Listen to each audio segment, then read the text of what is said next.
नमस्कार, आप देख रहे हैं युग करवट न्यूज और आपके साथ मैं हूं शोभा भारती।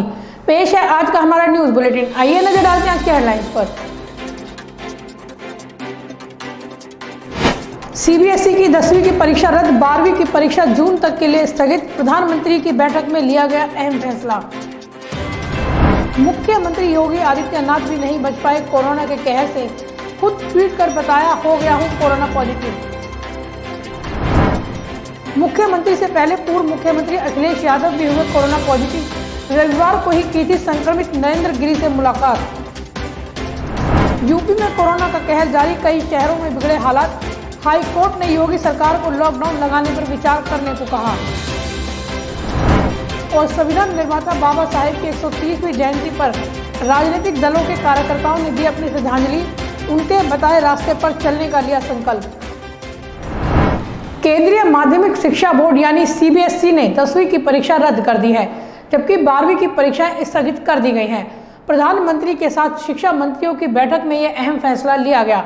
12वीं की परीक्षा की तिथियों का फैसला 1 जून को कोरोना संक्रमण के हालात की समीक्षा के बाद किया जाएगा। कई राज्यों के शिक्षा मंत्रियों ने सरकार के इस फैसले का स्वागत किया है। केंद्रीय माध्यमिक शिक्षा बोर्ड यानी सीबीएसई की बोर्ड परीक्षाओं को लेकर केंद्र सरकार ने बुधवार को अहम फैसला लिया है। सीबीएसई की 10वीं की परीक्षा इस साल रद्द कर दी गई है, जबकि कक्षा 12वीं की परीक्षाएं स्थगित करने का फैसला लिया गया है। बोर्ड परीक्षाओं को लेकर बुधवार यानी 14 अप्रैल को शिक्षा मंत्रालय और सीबीएसई अधिकारियों के साथ प्रधानमंत्री नरेंद्र मोदी की बैठक हुई। इस बैठक में केंद्रीय शिक्षा मंत्री रमेश पोखरियाल निशंक भी शामिल थे। बैठक में फैसला लिया गया कि देश में कोरोना महामारी को देखते हुए 10वीं की परीक्षाएं रद्द कर दी जाए। पहली बार ऐसा हो रहा है जब सीबीएसई ने 10वीं की बोर्ड परीक्षाएं पूरी तरह रद्द कर दी है। अब सवाल है कि ऐसे में स्टूडेंट्स का रिजल्ट किस आधार पर तैयार किया जाएगा। प्रधानमंत्री मोदी की बैठक में इस पर भी चर्चा की गई। सरकार इस नतीजे पर पहुंची है कि इसके लिए सीबीएसई एक मापदंड निर्धारित करेगी। उसी के आधार पर इस साल सीबीएसई 10वीं के सभी स्टूडेंट्स का रिजल्ट बनेगा। वहीं दिल्ली के शिक्षा मंत्री मनीष सिसोदिया ने भी केंद्र सरकार के इस फैसले का स्वागत किया है। लोग भी इंतज़ार कर रहे थे। हमें खुशी है कि एग्ज़ाम 10वीं क्लास के कैंसिल किए जा रहे हैं और 12वीं क्लास की डेट्स रिशेड्यूल की जा रही हैं। हालांकि मेरा मानना है कि 12वीं क्लास के बच्चों के मन में जो एंग्जाइटी अभी बनी रहेगी रिशेड्यूलिंग की वजह से, वो भी दूर की जा सकती थी। उसकी जगह अगर उनके भी एग्ज़ाम कैंसिल करके और एक कोई दूसरा तरीका निकाल लेते और बच्चे भी इससे आगे बढ़ जाते फिर। लेकिन फिर भी अच्छी बात है कि एग्ज़ाम कैंसिल किए जा रहे हैं या उनके बारे में फ़िलहाल ना कराने का फैसला लिया गया है। 12वीं क्लास के एग्ज़ाम के बारे में नीड ऑफ द आवर थी, आपको लगता है? लाखों करोड़ों लोग इस बात की अपेक्षा कर रहे थे, इसकी मांग कर रहे थे। हम भी पिछले 4-5 दिन से लगातार इसको उठा रहे थे। मुख्यमंत्री अरविंद केजरीवाल जी ने भी कहा था कि एग्ज़ाम कैंसिल किए जाएं। आज उस बारे में फैसला लिया गया है। हमें खुशी है कि बच्चों के हित में फैसला लिया है। बोर्ड द्वारा तय क्राइटेरिया में बने रिजल्ट से अगर कोई स्टूडेंट संतुष्ट नहीं होता है तो उसे फिर से परीक्षा में बैठने का मौका दिया जाएगा। परिस्थितियां सामान्य होने के बाद सीबीएसई उस परीक्षा का आयोजन करेगा। सीबीएसई बोर्ड ने इस संबंध में नोटिस जारी कर दिया है। बोर्ड ने कहा कि 12वीं की बोर्ड परीक्षाएं 4 मई से 14 जून 2021 तक होनी थी, लेकिन इसे अब स्थगित कर दिया गया है। ये परीक्षाएं अब कब ली जाएंगी, इसका फैसला 1 जून को कोविड के हालात की समीक्षा के बाद लिया जाएगा। स्टूडेंट्स को परीक्षा से कम 15 दिन पहले नोटिस जारी कर सूचना दी जाएगी। देश में पिछले 24 घंटे में कोरोना के 1,84,000 नए मामले सामने आए हैं। महाराष्ट्र, छत्तीसगढ़, मध्य प्रदेश की बोर्ड परीक्षाएं स्थगित की जा चुकी है। ऐसे में केंद्र सरकार पर विपक्ष महाराष्ट्र, दिल्ली, पंजाब समेत कई राज्यों की ओर से परीक्षा रद्द करने या स्थगित करने का दबाव था। ब्यूरो रिपोर्ट, युग करवट न्यूज। उत्तर प्रदेश के मुख्यमंत्री योगी आदित्यनाथ भी कोरोना संक्रमित हो चुके हैं। बुधवार को खुद ट्वीट कर उन्होंने इसकी जानकारी दी। हालांकि सीएम योगी ने कहा कि वे सेल्फ आइसोलेशन में हैं और सभी कार्य वर्चुअली रूप से करेंगे। सीएम योगी ने मंगलवार को कार्यालय में तैनात कई अधिकारियों के कोरोना पॉजिटिव आने के बाद खुद को आइसोलेट कर लिया था, लेकिन बुधवार को उनकी भी रिपोर्ट पॉजिटिव आई है। उत्तर प्रदेश में कोरोना संक्रमण को लेकर बिगड़ते हालात के बीच खबर आई है कि प्रदेश के मुख्यमंत्री योगी आदित्यनाथ भी कोरोना पॉजिटिव हो गए हैं। बुधवार को मुख्यमंत्री योगी आदित्यनाथ ने खुद ट्वीट कर इसकी जानकारी दी कि वह अब सेल्फ आइसोलेशन में हैं। वहीं यूपी के पूर्व मुख्यमंत्री सपा के राष्ट्रीय अध्यक्ष अखिलेश यादव की भी कोरोना रिपोर्ट पॉजिटिव आई है। योगी आदित्यनाथ ने ट्वीट कर बुधवार को इसकी जानकारी दी कि शुरुआती लक्षण दिखने पर खुद की कोविड जांच कराई, जो पॉजिटिव आई है। खुद को उन्होंने सेल्फ आइसोलेशन में कर लिया है और डॉक्टर्स के परामर्श का पालन कर रहे हैं। यूपी सीएम ने ट्वीट पर लिखा है कि वे सभी कार्य वर्चुअली कर रहे हैं। प्रदेश सरकार की सभी गतिविधियां समान रूप से संचालित हो रही हैं और इस बीच जो भी लोग मेरे संपर्क में आए हैं वे अपनी जांच अवश्य करा लें और एहतियात बरतें। बीते दिन ही सीएम कार्यालय के कई अधिकारी कोरोना पॉजिटिव पाए गए थे, जिसके बाद सीएम ने पहले खुद को आइसोलेट कर लिया और टेस्ट कराया, जिसमें वे पॉजिटिव पाए गए हैं। सीएम योगी के कार्यालय में प्रमुख सचिव, ओएसडी और एक मंत्री भी कोरोना पॉजिटिव आ चुके हैं। वहीं बुधवार को समाजवादी पार्टी के प्रमुख और पूर्व सीएम अखिलेश यादव भी कोरोना की चपेट में आ गए हैं। अखिलेश यादव ने बुधवार को ट्वीट कर यह जानकारी दी कि वह कोरोना पॉजिटिव पाए गए हैं और खुद को उन्होंने आइसोलेट कर लिया है। अखिलेश यादव हाल ही में कुंभ का दौरा करके भी लौटे थे। यूपी में बड़ी संख्या में अधिकारी कोरोना संक्रमण की चपेट में आ रहे हैं। ब्यूरो रिपोर्ट, युग करवट न्यूज। उत्तर प्रदेश में कोरोना राजनीतिक लोगों को भी अपनी चपेट में लेने लगा है। मुख्यमंत्री योगी आदित्यनाथ के कोरोना संक्रमित होने से पहले पूर्व मुख्यमंत्री अखिलेश यादव भी कोरोना संक्रमित हो गए। अखिलेश ने ट्वीट कर इसकी जानकारी दी। रविवार को अखिलेश यादव ने अखिल भारतीय अखाड़ा परिषद के राष्ट्रीय अध्यक्ष नरेंद्र गिरी से मुलाकात की थी। नरेंद्र गिरी पहले से ही कोरोना पॉजिटिव थे। उत्तर प्रदेश में कोरोना का कहर तेजी से बढ़ रहा है। बुधवार को समाजवादी पार्टी के राष्ट्रीय अध्यक्ष और पूर्व मुख्यमंत्री अखिलेश यादव और योगी सरकार के मंत्री आशुतोष टंडन की कोरोना रिपोर्ट पॉजिटिव आई है। कोरोना से संक्रमित होने के बाद अखिलेश ने अपने आप को घर में आइसोलेट कर लिया है। कोरोना वायरस का संक्रमण मुख्यमंत्री योगी आदित्यनाथ के दफ्तर तक पहुंच गया है। मुख्यमंत्री कार्यालय के कई अधिकारी कोरोना से संक्रमित हो गए हैं। पूर्व मुख्यमंत्री अखिलेश यादव ने बुधवार को ट्वीट कर कोरोना पॉजिटिव होने की जानकारी दी। उन्होंने लिखा कि अभी अभी मेरी कोरोना टेस्ट की रिपोर्ट पॉजिटिव आई है। मैंने अपने आप को सबसे अलग कर लिया है और घर पर ही उपचार शुरू हो गया है।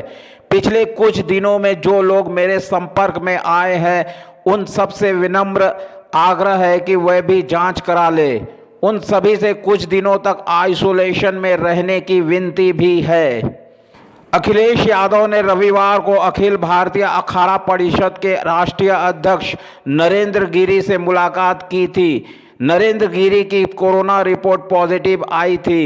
मुलाकात के दौरान नरेंद्र गिरी ने अखिलेश को फूल माला पहनाकर और शाल भेंटकर आशीर्वाद प्रदान किया था। ब्यूरो रिपोर्ट, युग करवट न्यूज। उत्तर प्रदेश में कोरोना संक्रमित की संख्या लगातार बढ़ रही है। पिछले 24 घंटे के दौरान 18,000 नए मामले सामने आए हैं। लखनऊ, कानपुर, प्रयागराज, वाराणसी जैसे बड़े शहरों में हालात बेकाबू होते जा रहे हैं। इसी बीच इलाहाबाद हाई कोर्ट में योगी सरकार को 2 या 3 सप्ताह के लिए पूरी तरह से लॉकडाउन करने पर विचार करने को कहा है। हाईकोर्ट ने कोरोना से निपटने के तौर तरीकों पर भी जमकर कटाक्ष किए हैं। कोरोना की दूसरी लहर के बीच उत्तर प्रदेश में संक्रमण के मामले तेजी से बढ़ने लगे हैं। पिछले 24 घंटों के दौरान राज्य में 17,000 से ज़्यादा नए कोरोना के मामले सामने आए हैं। लखनऊ, कानपुर और प्रयागराज जैसे बड़े शहरों में तो हालात अब काबू से बाहर होते जा रहे हैं।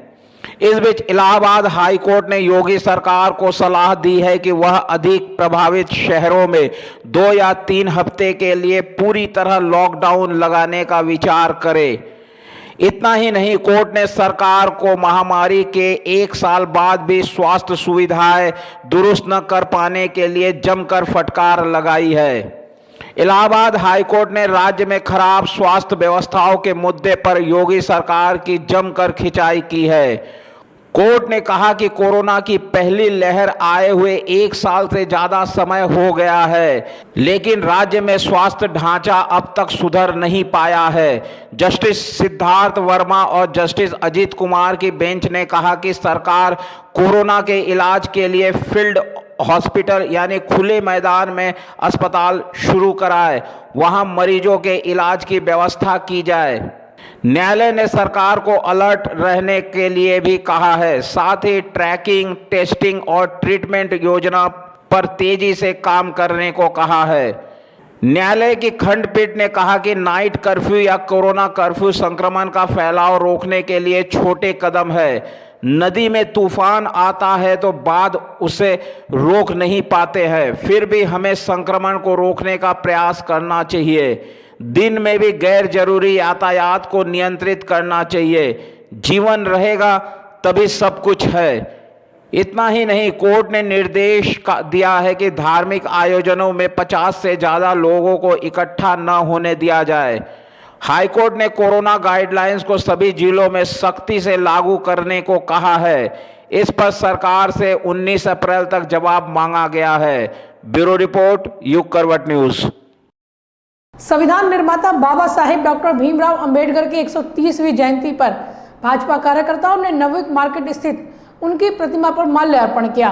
प्रदेश स्वास्थ्य राज्य मंत्री अतुल गर्ग और महानगर अध्यक्ष संजीव शर्मा के नेतृत्व में पहुंचे भाजपा कार्यकर्ताओं ने बाबा साहेब के बताए रास्ते पर चलने का संकल्प लिया। अतुल गर्ग ने कहा कि यह बाबा साहेब ही थे जिन्होंने देश में ऊंच नीच की दीवार खत्म कर लोगों को सम्मान के साथ जीने का तरीका सिखाया। देश के संविधान रचयिता बाबा साहेब डॉक्टर भीमराव अंबेडकर की 130वीं जयंती पर भाजपा कार्यकर्ताओं ने नवयुग मार्केट स्थित बाबा साहेब की प्रतिमा पर माल्यार्पण कर उन्हें अपने श्रद्धासुमन अर्पित किए। प्रदेश सरकार के राज्य मंत्री अतुल गर्ग और भाजपा महानगर अध्यक्ष संजीव शर्मा ने भी भाजपा कार्यकर्ताओं के साथ बाबा साहेब को श्रद्धांजलि अर्पित की। इस मौके पर प्रदेश के स्वास्थ्य राज्य मंत्री अतुल गर्ग ने कहा कि बाबा साहेब हम सभी के प्रेरणा स्रोत है। उन्होंने देश को संविधान देकर लोगों को उनके अधिकार से परिचित कराया, ऊंच नीच की दीवार खत्म की और समभाव से जीने का सलीका सिखाया। देश के अंदर जाति के ऊपर जो कटुता है वो ना रहे, लेकिन ये जो कटुता है इसका जो लाभ वो राजनीतिक दृष्टि से बनाया जाए, इस बात का जो प्रयास था देश के अंदर, इसके खिलाफ बाबा साहब अम्बेडकर, चाहे वो बाई तरफ से हो चाहे वो दाई तरफ से हो, उनका उद्देश्य था कि कटुता समाप्त हो जाए, सबको समान अधिकार मिलना चाहिए। अगर ऐसा ना होता तो खुद आपने अपने फोटो छापा इसके अंदर, उसमें डॉक्टर राजेंद्र प्रसाद जी को भी दिखाया है, नेहरू जी को भी दिखाया है, सरदार पटेल को भी दिखाया है, रामाचार्य जी को भी दिखाया है। इसका मतलब ये हुआ कि सारे देश में अंदर जो शीर्ष नेता वो जातिवाद के नाम पर जो अन्याय होता है उसको खत्म करने के पक्ष में। भाजपा अध्यक्ष संजीव शर्मा ने कहा कि देश की आज़ादी के बाद अगर कोई सबसे महत्वपूर्ण काम था तो वह देश का संविधान निर्माण करना था। बाबा साहेब ने संविधान की रचना कर देश के गौरव को और आगे बढ़ाने का कार्य किया। वरिष्ठ नेता सरदार एसपी सिंह ने कहा कि बाबा साहेब के बताए मार्ग पर चलकर ही अखंड और मजबूत भारत का निर्माण किया जा सकता है। हम सभी को संकल्प लेना है कि हम अखंड भारत के निर्माण में अपना योगदान देंगे। महानगर महामंत्री सुशील गौतम ने कहा कि प्रधानमंत्री नरेंद्र मोदी ने बाबा साहेब का सम्मान करके बाबा साहेब को सच्ची श्रद्धांजलि देने का काम किया है। हम सभी बाबा साहेब के अनुयायी हैं। इस मौके पर दर्जा प्राप्त मंत्री बलदेव राज शर्मा, पूर्व अध्यक्ष चंद्रमोहन शर्मा, विजय मोहन, राजेश त्यागी, गोपाल अग्रवाल, कुलदीप त्यागी, प्रदीप चौधरी, धीरज शर्मा, दिवाकर सिंघल, गुंजन शर्मा, संजीव झा, पार्षद देवेंद्र भारती, राजीव शर्मा, राजेंद्र तितौरिया, विक्रम सैनी, संजय रावत, सुभाष शर्मा और मंडल अध्यक्ष नवनीत गुप्ता के साथ बड़ी संख्या में कार्यकर्ता उपस्थित थे।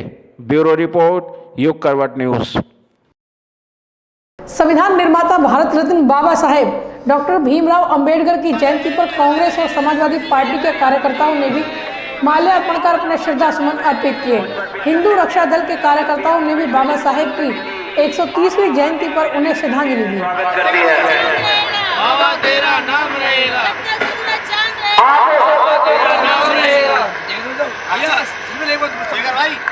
उत्तर प्रदेश में कोरोना संक्रमण से हालात दिन प्रतिदिन बिगड़ रहे हैं। यूपी सरकार ने बढ़ते संक्रमण को देखते हुए 7 जिलों के अस्पतालों की ओपीडी पर रोक लगा दी है, तो वहीं एमबीबीएस के 4थे और 5वें वर्ष के छात्रों को भी कोविड मरीजों के इलाज में लगाए जाने का निर्णय लिया है। यहां तक कि निजी अस्पतालों के डॉक्टर और पैरामेडिकल स्टाफ की छुट्टी पर भी रोक लगा दी गई है। उत्तर प्रदेश में कोरोना रिकॉर्ड तेजी से बढ़ता जा रहा है। प्रदेश में एक दिन में कोरोना के 18,000 से अधिक मामले सामने आए हैं। प्रदेश में सबसे अधिक 5,300 मामले राजधानी लखनऊ से आए हैं, जबकि प्रयागराज में 1,800 से अधिक कोरोना मामले सामने आए हैं।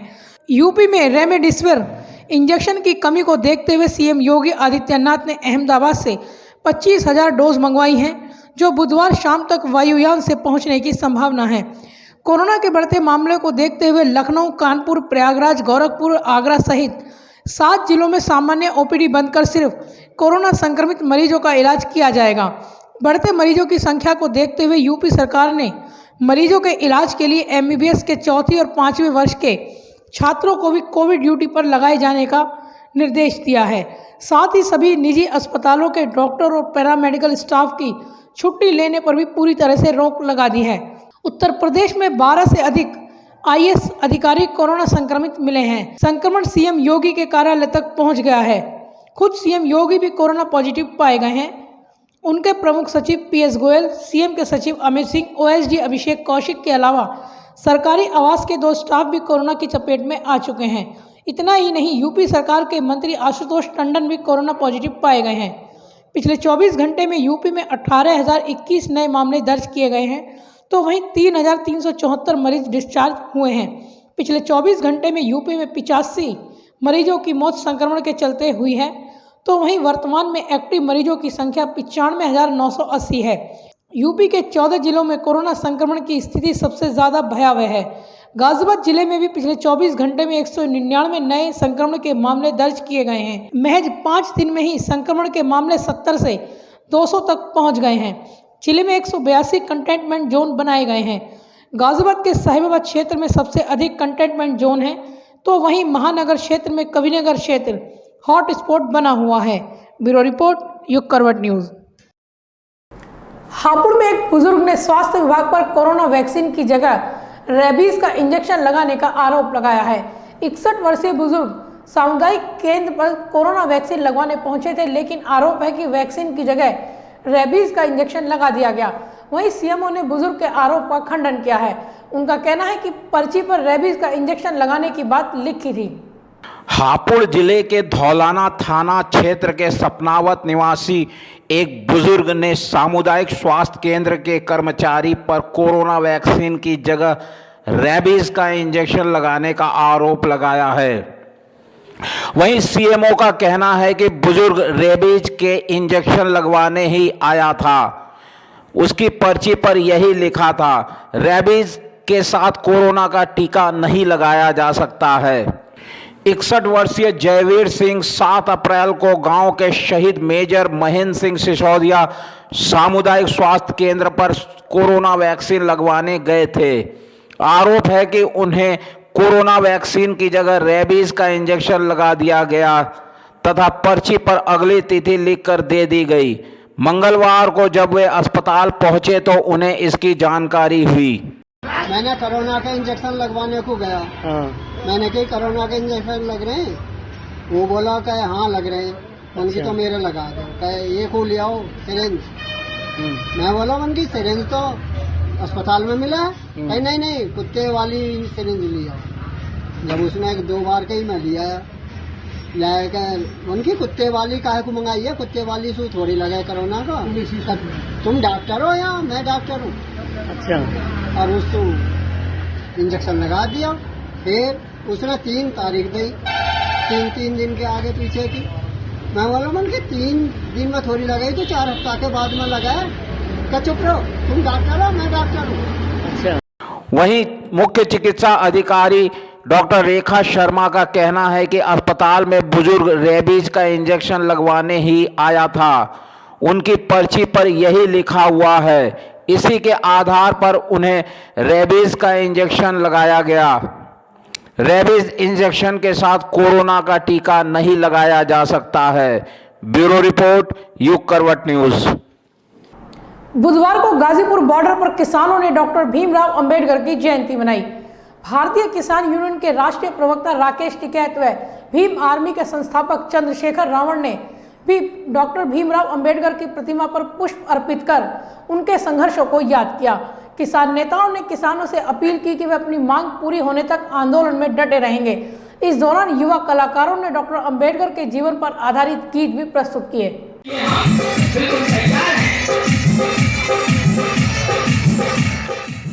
तीनों कृषि कानूनों के विरोध में गाजीपुर बॉर्डर पर करीब 4 महीने से आंदोलन कर रहे किसानों ने बुधवार को डॉक्टर भीमराव अंबेडकर की जयंती मनाई। आंदोलन स्थल पर डॉक्टर भीमराव अंबेडकर की प्रतिमा पर किसानों ने पुष्प अर्पित कर उन्हें नमन किया।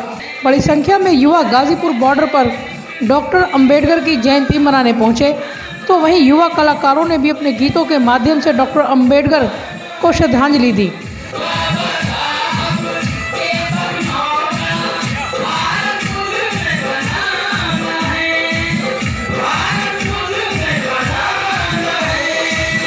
इस दौरान भारतीय किसान यूनियन के प्रवक्ता राकेश टिकैत भी आंदोलन स्थल पर पहुंचे और डॉक्टर भीमराव अंबेडकर को पुष्प अर्पित किए। राकेश टिकैत ने कहा कि जब तक किसानों की मांगें नहीं मानी जाएंगी, वह किसी भी कीमत पर पीछे हटने वाले नहीं हैं।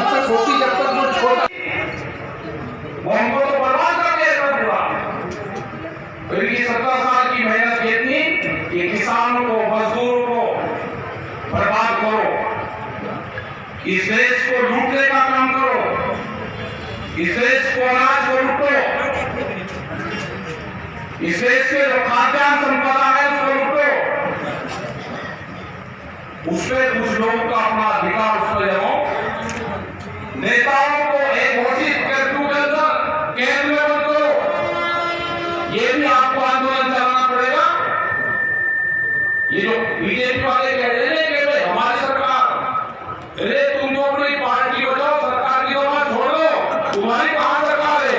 तुम्हारे तो नेता कैद में बंद है, उनको घरों के अंदर कैद में बंद रखा, उनसे ध्यान देने की भी हिम्मत नहीं है। कहीं की पार्टी तुम्हारी हैसियत एक बयान देने की नहीं है। आज बात पार्टी की कर रहे हो, पार्टियां तो तुम्हारी नहीं, पार्टियां तो यहाँ पे जब सरकार चल रही है तो कंपनी की सरकार चल रही है। कि जीना कोई बड़ी बात नहीं, बड़ी बात यह है स्वाभिमान से जीना, सम्मान से जीना, अधिकारों के साथ जीना, संघर्ष करके जीना। तो वो जीवन लाइन जो है मेरे जीवन में बहुत काम आई है। मैंने उस लाइन को अपने जीवन में आत्मसात कर लिया, क्योंकि बाबा साहब अम्बेडकर कहते थे कि अगर गुलाम को गुलामी का एहसास करा दिया जाए तो वो अपनी बेटे से उतार लेगा। तो आज मैं बात किसानों से जोड़ देता हूं कि जो किसान इस देश की रीढ़ है, जो किसान इस देश का भगवान है, जो किसान इस देश का अन्नदाता है, अगर उसके भी अधिकार छीन ले जा रहे तो उसको भी समझना चाहिए कि वो इस देश में गुलाम बन गया है। गुलाम वही होता है जिसके अधिकार नहीं होते। तो आज आपके अधिकार पर डाका पड़ा, तो यानी कि आप आज गुलाम की श्रेणी में आ गए, आपको इस गुलामी की बेजा करनी पड़ेगी। वो किसी जाति संघ को नहीं जोड़ा जाए। जयंती समारोह में किसान नेताओं ने कहा कि डॉक्टर अंबेडकर ने हमेशा ही संघर्ष किया, समाज के उत्थान के लिए हमेशा लड़ते रहे। उन्होंने किसानों से आह्वान किया कि जिस तरह से डॉक्टर अंबेडकर ने लंबा संघर्ष कर गरीब पिछड़े वर्ग को न्याय दिलाने का काम किया है, उसी तरह से किसान भी जब तक ये तीनों काले कानून वापस नहीं हो जाते आंदोलन को समाप्त नहीं करेंगे। आंदोलन स्थल पर जगह जगह से किसानों का डॉक्टर अंबेडकर की जयंती कार्यक्रम में पहुंचने का सिलसिला जारी रहा।